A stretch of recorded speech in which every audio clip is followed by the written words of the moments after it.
सांगण्यात आलं होतं यांना दशरथ राजाला का तू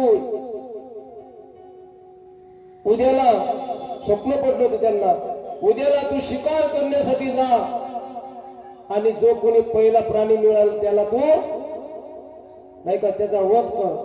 मग तसंच गेल्यानंतर हा तळ्यापाशी आणि पाणी नेण्यासाठी आला श्रावणबाळ.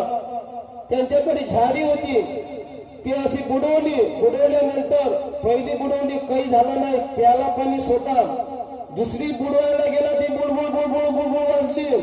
जशी बुडबुड वाजली शब्दभेदी बाण नाचा प्रख्याता होता दशरथ राजा, शब्दभेदी बाण.